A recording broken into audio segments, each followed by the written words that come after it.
Thank you. Co-founder of Tonic Industries. I'm Hilary, Heskett, Shapiro, other co-founder of Tonic Industries. And we have with us... Hi, my name is Dave Fuligard. I work at BioWare. I'm the community manager for Mass Effect and Dragon Age. So, Hilary and I started Tonic because we're both writers. We've done a lot of different kinds of writing. I wrote a romance, a supernatural romance vampire choose-your-own-adventure style game called Strange Love's Vampire Boyfriends. I also write for television and, oh yeah, and it's now in print, so you have to buy it in print now. Because we might be on a lot, you know. And I write for television and write essays. Basically, anything anybody will let me write, I write. And it's, being a writer is an interesting proposition, as I'm sure most of you know. So we thought we could get everybody together and talk about some of the challenges that you can come up against as a writer. And yeah. So I'm also a writer. I've written for Chicken Soup for the Soul. I've had 3 of those published as New York Times bestsellers. Yay! And I'm a marketer as well. I'm the global product manager for Dragon Age position at BioWare. And yeah, I've been a consultant doing writerly work. Writerly is probably not really a word, but I use it all the time. I'm a consultant for companies like Hilary and Cruises, doing some marketing writing, which is a lot different than fiction writing. But yeah, and I get to work with David, which is really awesome. So why don't you give us your bio? What's that? Why don't you give us your bio? Okay, well, as a writer, I started publishing books in 2010. I'm probably most well known for my sci-fi noir trilogy called Noble. The first 2 books are out. The 3rd one is coming out. Plug. Later this spring. I've also got a couple other books. I specialize in the strange and unusual, so I love anything mystery, paranormal, sci-fi. That's right in my wheelhouse. And the 3 of us have a writer's group, which is something we'll be talking about as well. It's something we think is very important for writers, and we recommend, if you don't have one yet, you should definitely look into getting one. And we actually, none of us live in the same town. I live in DC, she's in San Francisco, you're... I'm currently in Portland, Oregon. Yes, in transit. In transit to Edmonton. Yes. So we have time zones we deal with, but we do a lot of work over Skype and Google Docs. I do not have an endorsement yet, but I will say Google Docs is great. So how many of you guys are writers? Raise your hand. Oh, wow, very good. Okay, how many of you guys write? Yeah, you were. Okay, then you're a writer. Yeah, clear with that. Yeah. If you're right, you're a writer. Yes. I think that is one of the most important things, is to tell people that you write. You hold yourself accountable when you do that.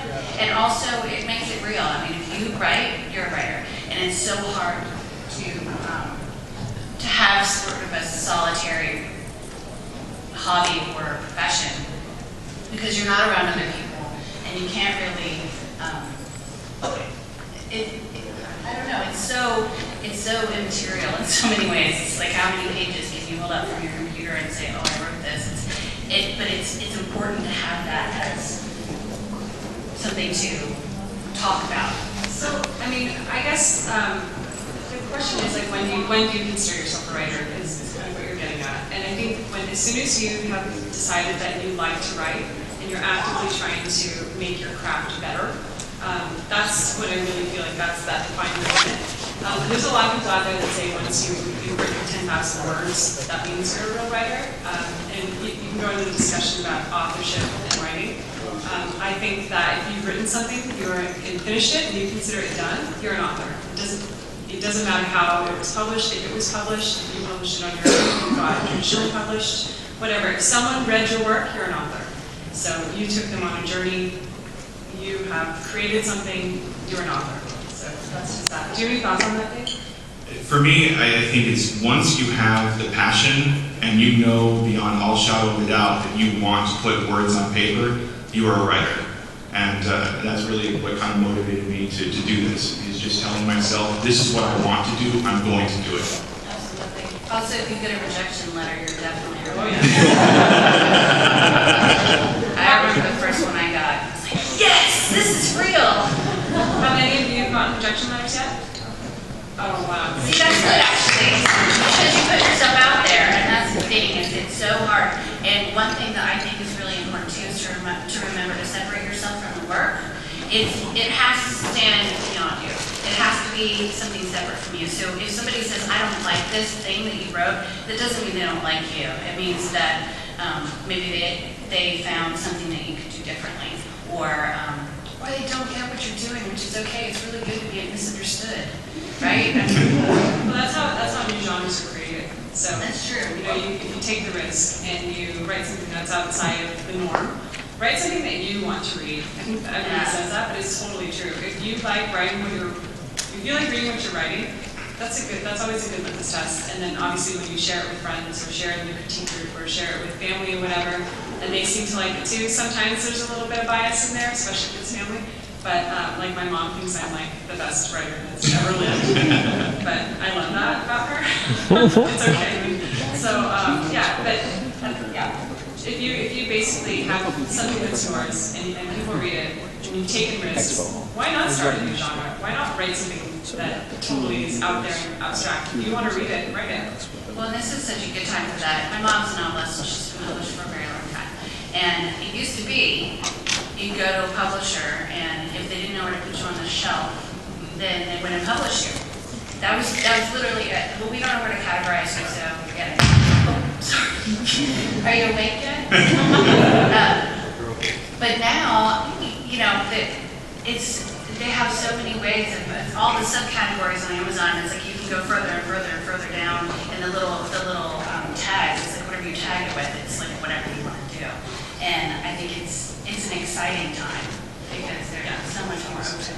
Well, I mean, as you're talking about with online publishing, one thing that we're going to talk about in a little bit is promoting your work, and that's really where you can set yourself apart. I know it could be that I'm heavy into marketing, so this is a really exciting topic for me. But you know, getting yourself out there and proving to the world why this is a cool thing is really important. But first and foremost, you need to write it. So I guess that brings us into another topic, right? Yes. So I think I'm going to ask you guys first. I'm going to ask Hilary first. So how do you find creative space to write? It changes depending on what I'm working on at the time. You know, it's funny because I have to be completely distraction free. And I think some people are really comfortable writing like background music, or sometimes they have to have some kind of white noise to help them get into that space where they can create. And I'm the exact opposite. Like I have to have complete silence. And I compete with so many crazy things going on in my neighborhood. I really need to move, is what it boils down to. But I like just, you know, being at my desk just feels natural to me. I mean, I work at a desk for a living, and so it just kind of feels like a second home. It's like natural habitat. And I'm really comfortable with like a beverage next to me, like even Diet Pepsi, whatever it is. I have to create an environment that just feels comfortable, and it just allows my ideas to flow. So it's kind of weird. Yeah, I mean, I get some people can't write with music, but I find that like music helps inspire emotions in me. So if I'm writing a really sad scene, I'm playing sad music. If there's an epic fight scene or something that I'm writing, you know, I love having like big, I don't know, movie music in the background. Sometimes things with words, you know, I find that sometimes when you're listening to stuff with words, you might accidentally slip and write some lyrics, which is probably not very good. But yeah, and I'm all about the couch, and the one thing that kills my creativity is work. So for me, bucketing time and sitting down and making it a priority, like between this time and this time, I'm going to write X amount of words. Seems to be really helpful for me, maybe not for everyone, but as soon as I think about checking email, then all of a sudden it's like gone. I can't focus on writing. Oh yeah, email is the worst. Email and Facebook. For me though, I like to sit on my couch too, and I have to have Law and Order on. Yeah, preferably Criminal Intent, but I'll take SVU if it's only Criminal Intent.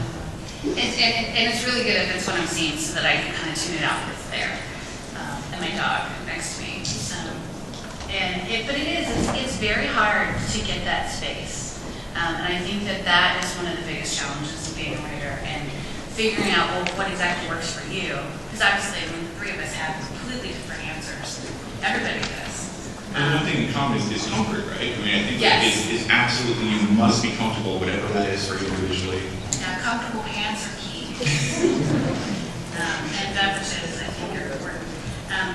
Another thing that I think is a real challenge is dealing with doubt and self-doubt, especially writing a novel. I'm writing my first novel. I've written so many different things. You've seen my work thousands of times and you never knew it on television. But writing a novel is, what do they say? It's like sitting down to eat an elephant. You have to do it a bite at a time. And I constantly doubt that I can do it. If that makes you feel any better, I'm going to do it. I'm going to finish it. I'm most of the way through it. But even still, you have doubt. So how do you guys deal with your doubt? Yeah, I think everyone struggles with that because when you're creating any kind of art, it's so close to you that any insecurity that you have, and everyone has insecurities, any insecurity that you have just bleeds over onto your page. And sometimes it's very appealing to see writers that are just like us. I mean, I don't know if you've ever met someone who's been wildly successful as a publisher or in publishing.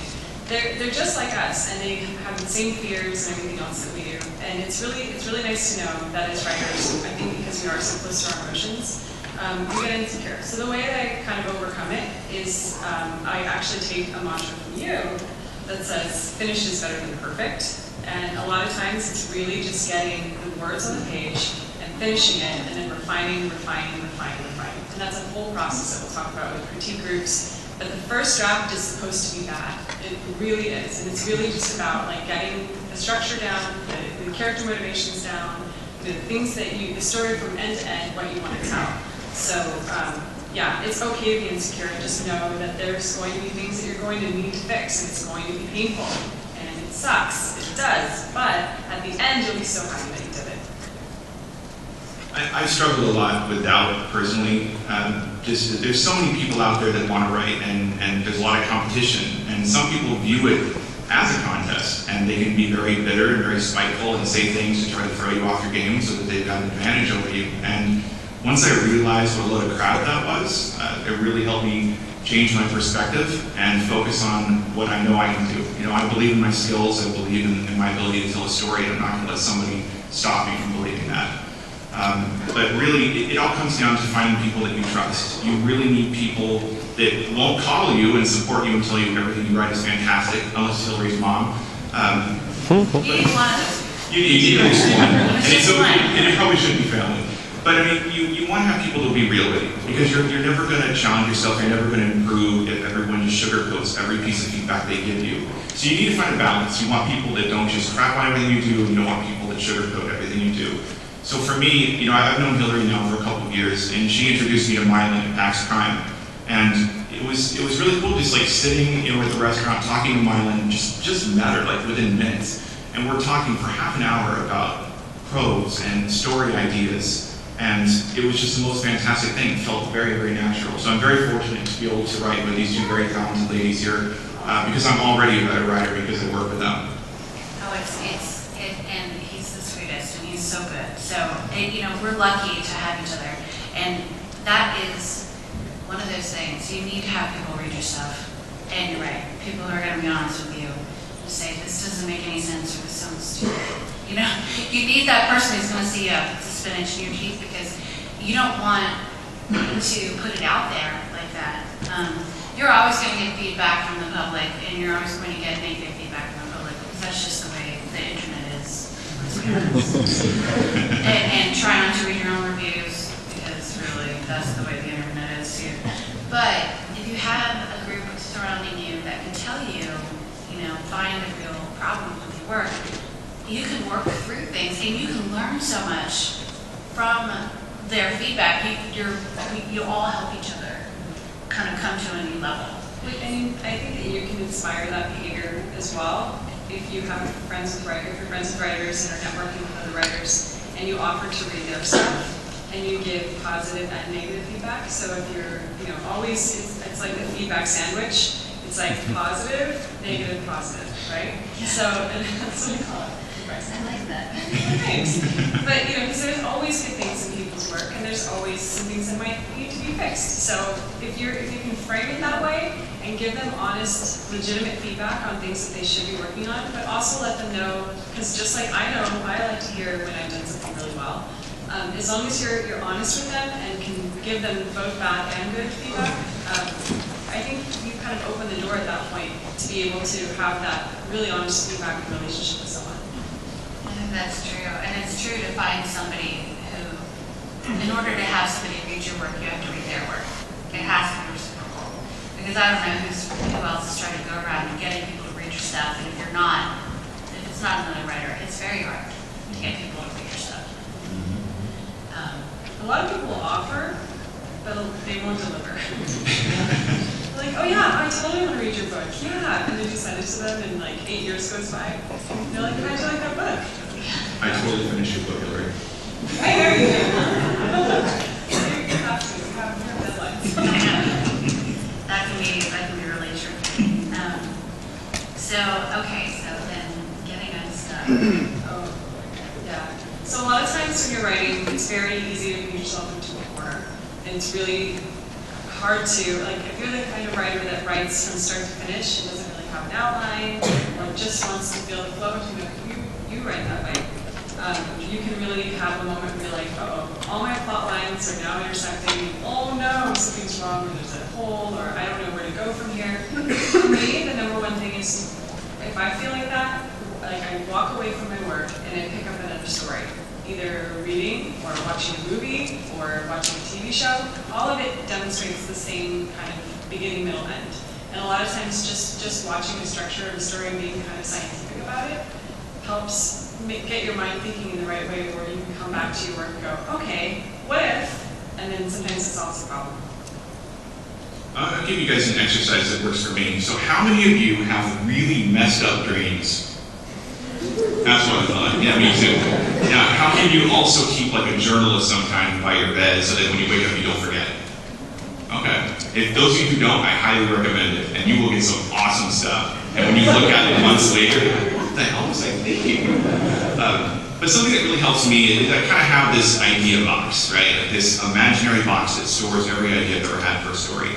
And when I get stuck, I find that if I go back to that box and I start looking at things in there, like, well, here's half of an idea, not even like a full idea, but if I just start chewing on that for a little bit, it really gets the creativity flowing again. So I prefer to think that I don't get stuck, I just have ideas that haven't come to me yet.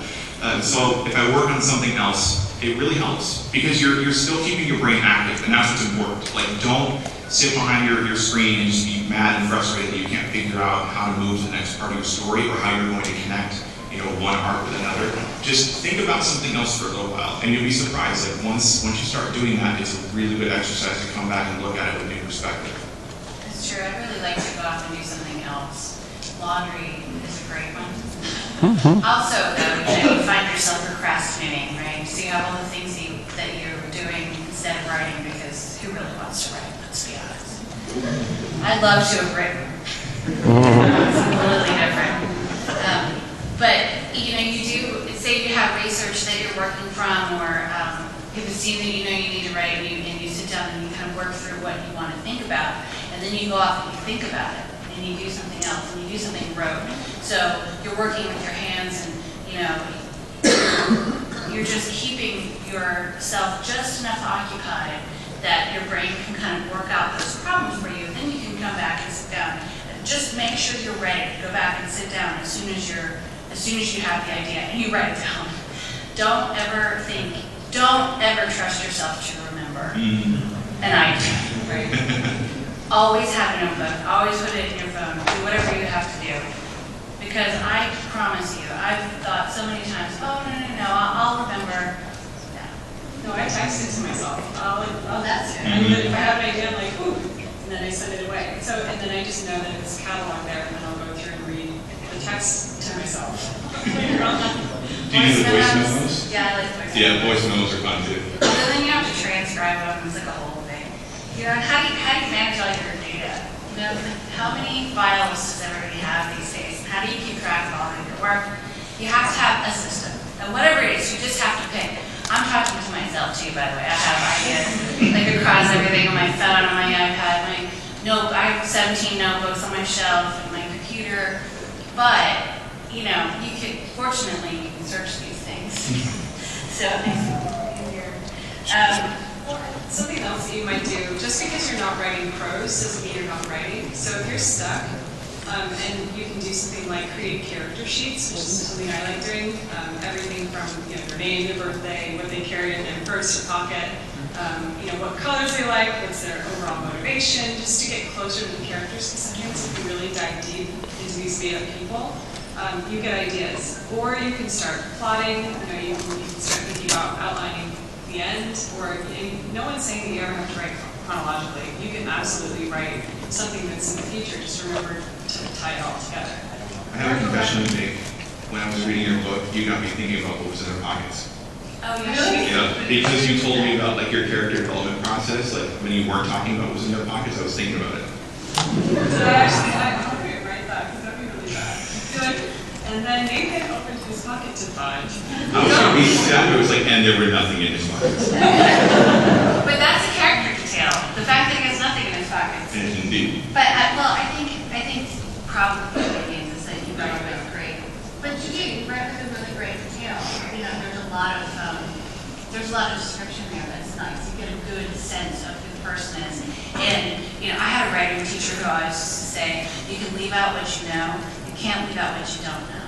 If you haven't figured out that part about the plot or what's in their pockets or whatever, you need to figure that out before you write it, because we know. When we read it, we know it's unfinished.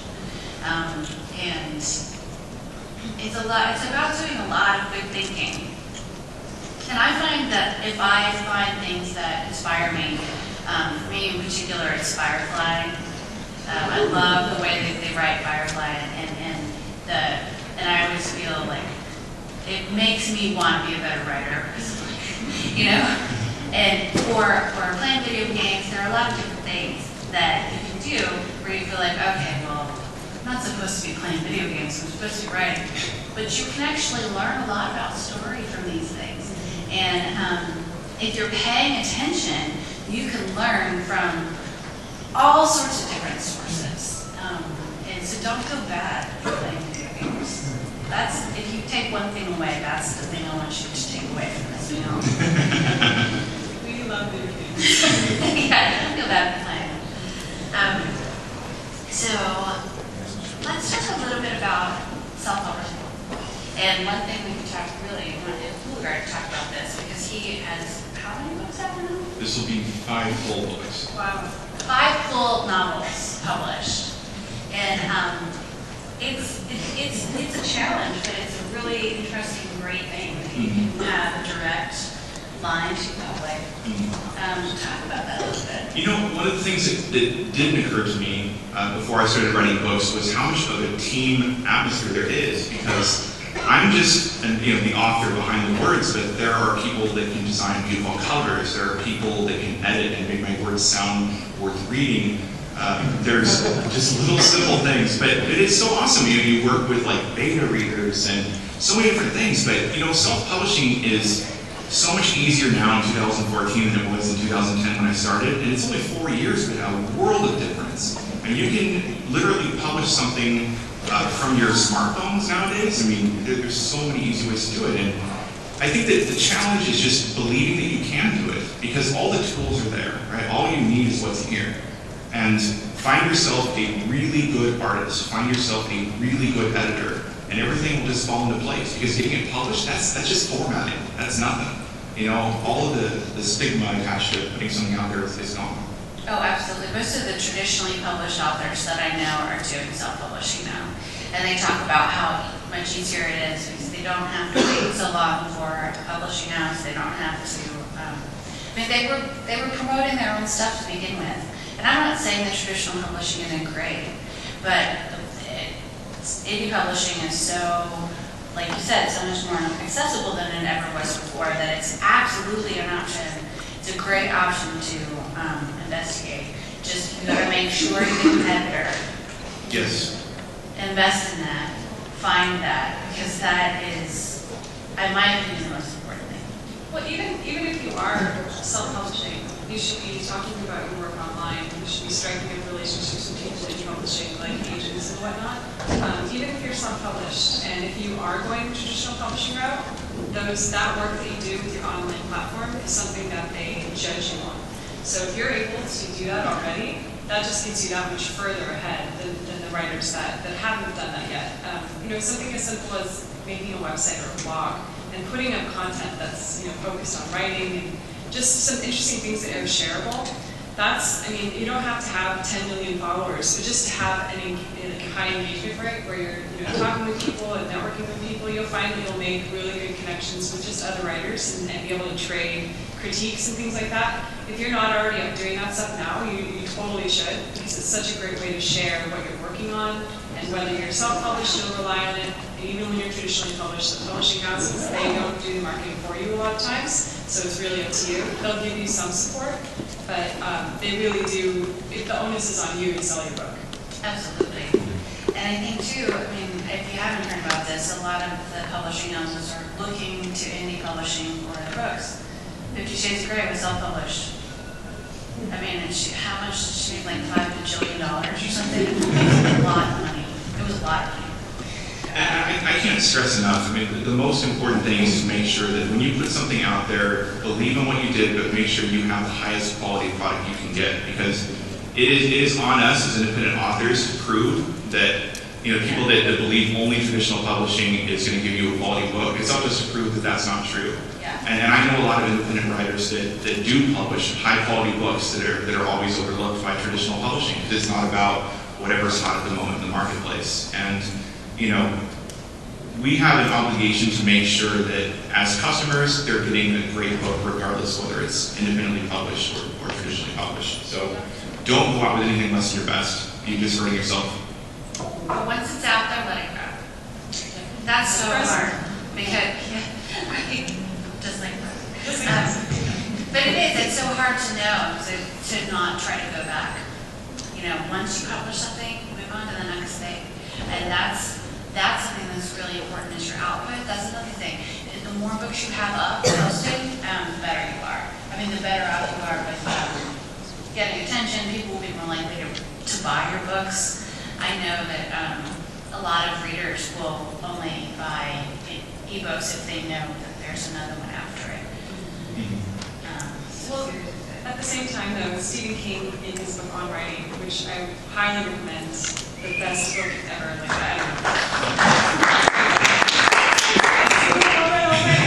Okay, so something that he does that I find fascinating, and he's one of the most prolific authors alive, and he writes a book, puts it away for 6 months, writes something else, and he goes back and reads his old writing. You have to distance yourself. And this is true for me.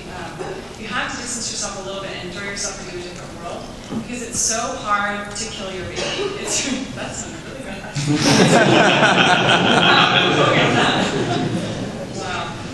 It's really hard to change things when you're so invested in it. You've been living in it for hours, weeks, months, years sometimes. I know for me, I've been working on a story for years. And it's really hard to take feedback sometimes. So if you have that little bit of separation, it helps a lot.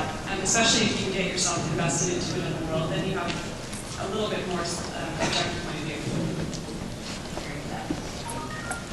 I think too, when you wind up getting a little distance when you share with the writer's group, because you think about them reading it, and then they come back and say, her job is really stupid. Why does she have this job? No, it was a really great piece of feedback that I got, though. I was writing this, I wanted her to be really great at her job, and it had nothing to do with the story. It was this whole thing, and I'd take her to work, and tell her, like, why are we at work again? I don't care. Okay, I have to rewrite all of that. But then it pushed me, to come up with something so much more interesting, and that actually fed into the plot. Again, your first draft. You're getting stuff on the page. You're figuring out your character. You're doing things that kind of fit in with everything else. And if every single thing you can do can fit into the major part of the story, then your story is going to be a lot tighter. But it's so much easier to have somebody else to look at it and to say it. So no, I will not let that go. Okay. Because because that was great, and it's important to get that perspective outside of yourself. But I put it in the feedback sandwich. You did, she did.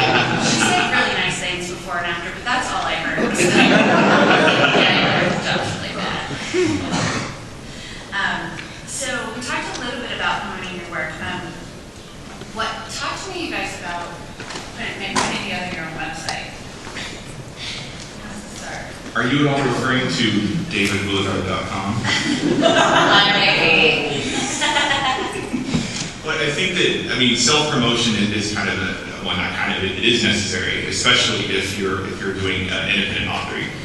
So for me, I started with Twitter. I think that's probably a really good place to go out there, because you want to network, you want to find other authors, you want to find other people like editors and whatnot. And Twitter was a really good place for me to start developing. I hate to call it a fan base, but it's like you find people to start reading your work and sticking around to tell you whether it's good or bad. But then the next step is a website, because you can't just put content out there and ask people to buy it, right? You have to give a little to get something back. And so on my website, davidboulevard.com, made me for a bit. What I did there is I started giving away content. It's like, I've got some books, I've got some novels, but here's some free short stories. Here's the first 5 chapters of my books. Like, here's something. By all means, like, hang out on my website, check it out. I write ridiculously stupid blogs, so I try to stick to like my actual writing, but I just try to have fun. Like, my goal is I just want to entertain, and if people walk away smiling or in horror at something I've written, then I've done my job. Isn't there a, in horror because, Any questions? Yeah, we will be. I'll answer that really quickly though, because just in my particular genre, I love things that are kind of dark and gritty. And if books had ratings, I'm probably in that M range. But once in a while, I will write a scene, and I'm sure you will agree, that's a little out there, and sometimes I need to rein it in. But I like being authentic. I don't want to necessarily hold your hand through 27 chapters of my book. I want to give you something where you're just going to be like, whoa, I'm done reading for a while. That's okay. I'm okay with that. Well, Hilary and I have just launched our website, tonicindustries.com. We're doing story consulting and also story content, and this is really kind of the launch of that for us. There's recordings on there. We will be also having writings on there, but first and foremost, it's a way to get in touch with us. And that's the thing that I will say. You gotta have your business card.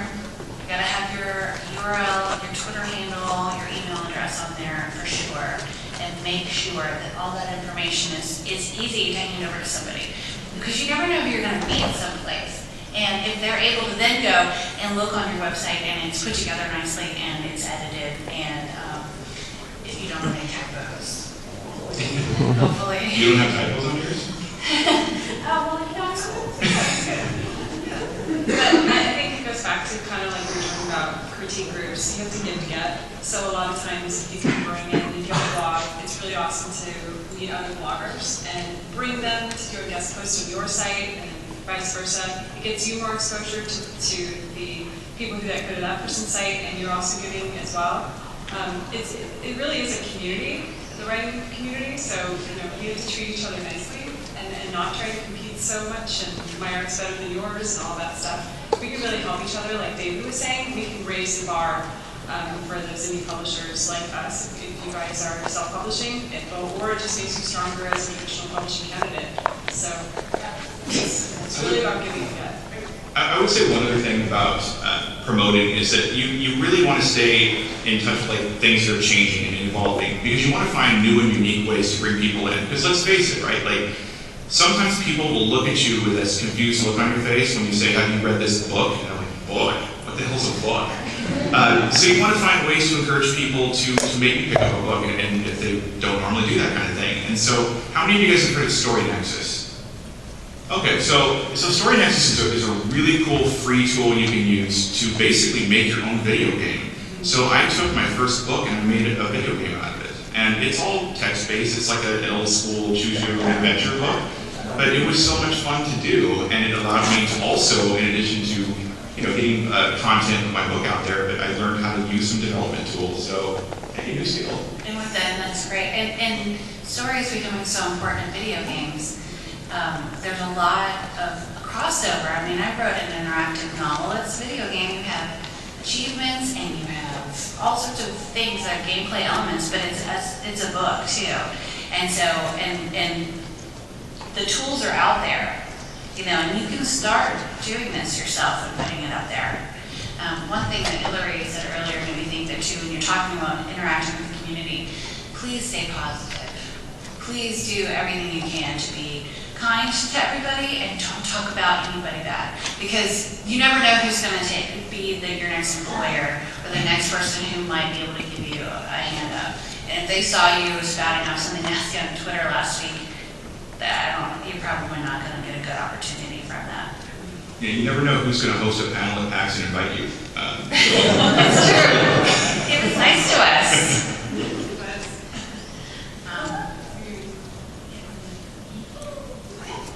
So we each brought a copy of our books, and we're going to do a giveaway. So if you can look under your chair, somebody has a postcard that has 2 amorous vampires on it. It's the cover of my book. Oh, there you are. You won.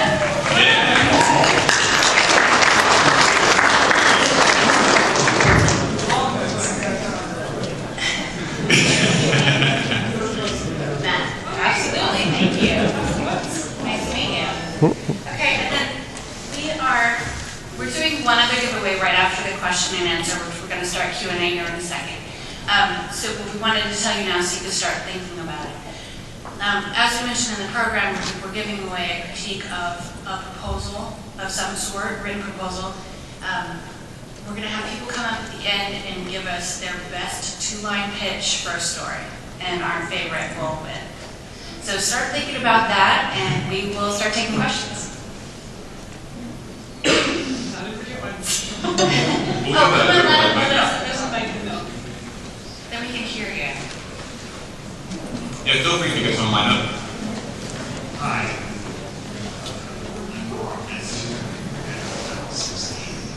Can you speak up? Is his mic on? Yeah, it's on. Okay. Sorry. I've been in 16 years. So, story writing is kind of new for me, but I've been making stories all of my life since I was 14 years old. But I can't write down my stories. They're just in my head, and I can't put them in words because they're ever changing, and the only way I can see of doing it is by making a video game. Okay. And I wanted to kind of make the first video game epic, like Homer did with the Iliad and the Odyssey. I just want something truly spectacular that blows everything out of the water. How can I do that without writing?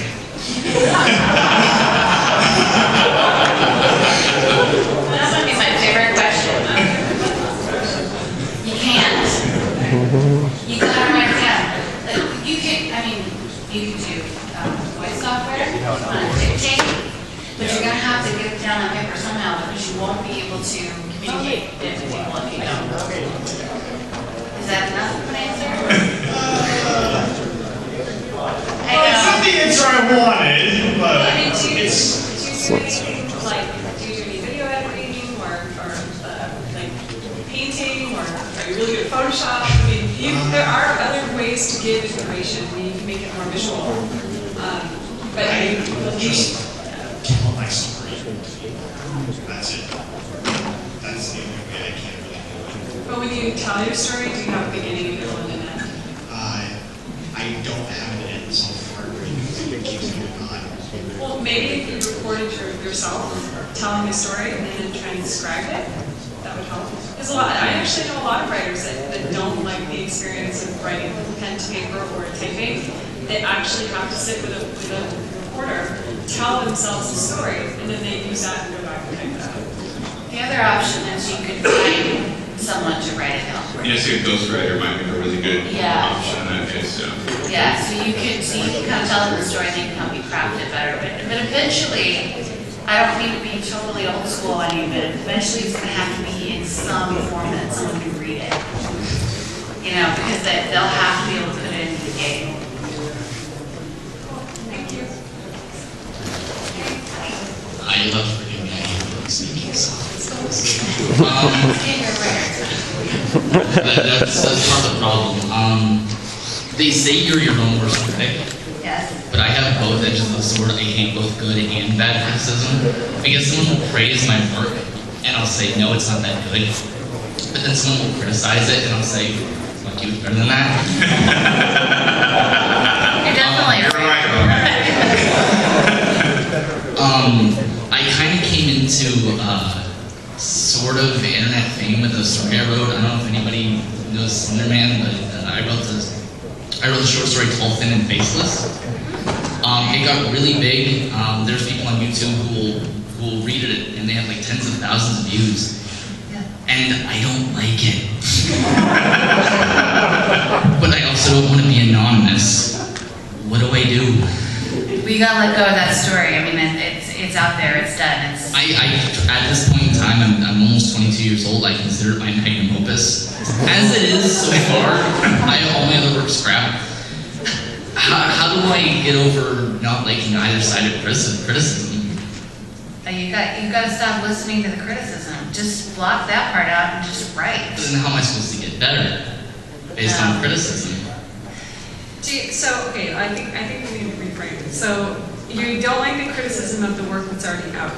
Basically, I want to write and I want people to read my work, but I don't want to be anonymous, but I don't want my name attached to it, but I don't want good criticism, and I don't want bad criticism. I just want to write and...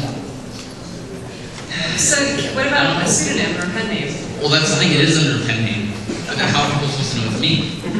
Well, you tell people that too. You keep writing under the pen name. But then they know the face, and they know me, and then they'll keep going back. Well, establish a brand. Like, on the question of how am I going to get better, get criticism on the work that you're currently working on. You have to let go of the criticism of the other one that's already out. On the pen name thing, develop a brand around that pen name. You can put your face on a website that's whatever your name is.com, and then you can just be that person outwardly. You know what I mean? It's as if you were to change your name, but legally you're still somebody else. Right. It's like what movie stars do. Right. Like Marilyn Monroe. That's not her real name, but yeah.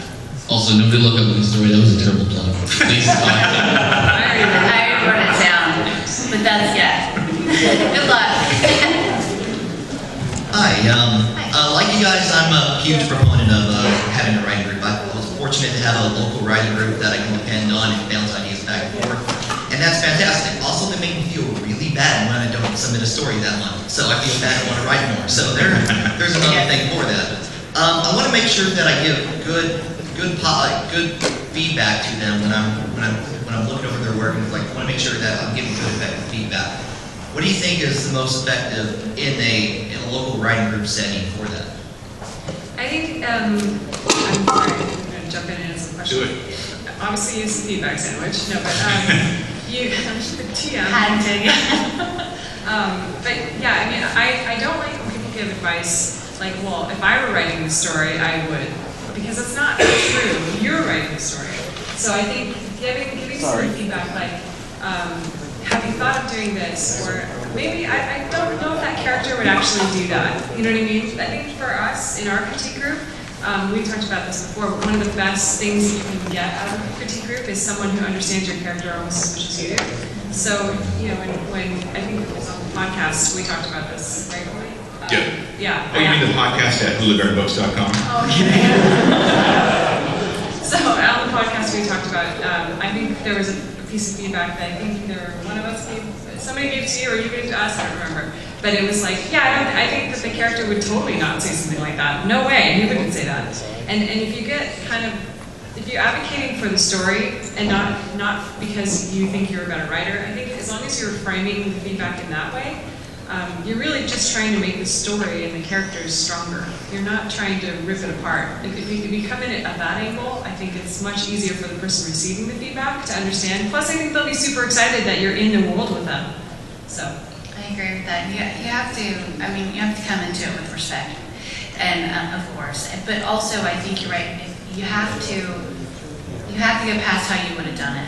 And that's the real line between positive, constructive feedback and somebody who's just going to tell you stuff that doesn't have anything really to do with your story. Yeah, no, I agree with that, because I think that you have to be honest, and as long as your feedback is honest and you're coming from a good place, then you're giving good feedback. And I think it's okay to help writers identify their strengths and weaknesses, because sometimes we don't even know. And I've learned that working, with Miellyn and Hilary here, that you don't always know what your strengths are. Your weaknesses are usually a little easier to figure out, but it's nice to hear both. And I think that as long as you're very respectful of somebody's work, because they put their blood, sweat, and tears into it, and you just kind of help guide them rather than correct them, I think that's the best way you can do it. All right, thank you. Thank you. And I have a sick fascination with the word stride, apparently. David has been nice enough to point that out. I think I've used it like 55 times in my book or something like that. I didn't They count each other. Yeah. I just sit in the middle, like, okay. Yes. Hi, my name's Skylar. Obviously I have a million questions, but basically I'm going to college right now for an English degree. I've actually found myself really frustrated with how it's set up. Like, it's a lot more about the literature side of things, more so than like your actual writings and stuff like that. That's kind of leading up to. Basically, my question is like, how necessary? Like, I don't know what your educations were necessarily. How important is like a specific education? Because like you said, you've done normal writing, but then you're also working in marketing and stuff like that. Do you have like a marketing degree? Yeah, I have a business degree. Okay. And then my body of work is what qualifies me to be able to get the writing gigs corporate-wise. I mean, right now I'm working at BioWare as the global product manager, so I'm not, I'm not in the writing side of the game, which, this would be awesome if I was eventually someday maybe. But I think for anybody who wants to do corporate writing, having the backing of knowing how business is conducted is a good way to go. And actually, Miellyn has an English degree, right? Yes, I do. I have a BA in English with a concentration in creative writing. So my school had a concentration. But reading is really important. And if you can find a writer's group on campus and do some of your own study, or there could be some English professors in your program that may have some specialties that they can work with you outside of class. My thing is get your degree, whatever it's in, and just write as much as possible. So it doesn't necessarily, you don't necessarily, like, as long as you can work it, like just having a degree is almost enough. Like if you can work like a business angle and you can prove you have that kind of background. What do you want to do? I'd like to do games writing, but I'm kind of realistic about it. Writing's tough. It's tough to break into. So. Well, in games writing, so the tech side is important in it. So if you can get boned up on that stuff and then also continue to write, it's really important to have the literature background. But just get the degree, whatever it is. Get the degree, and then you get out and you start getting your experience. Thank you. Sure.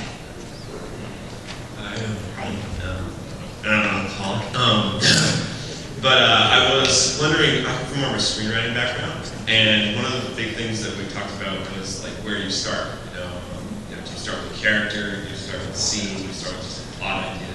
So I was actually just more of a curiosity question. When you have an idea for a story, where do you first start? What element do you tackle first?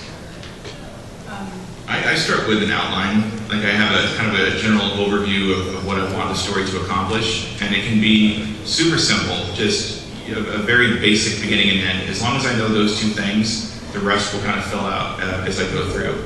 And I try to write out as much as I can, even if it didn't make sense to anybody other than myself.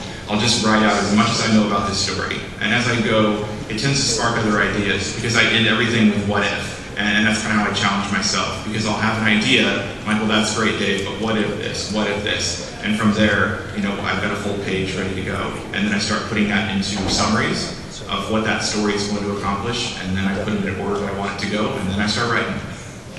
Or writing, wow, I can speak good. Yeah. So we'll have to make our answers a little shorter now, because we have a long line and not so much time. So, Yeah, outline, and then character sheets, and then I write really weirdly where I start dialogue, action, setting, more motion and polish. So every scene starts this way, and then I go through and I layer.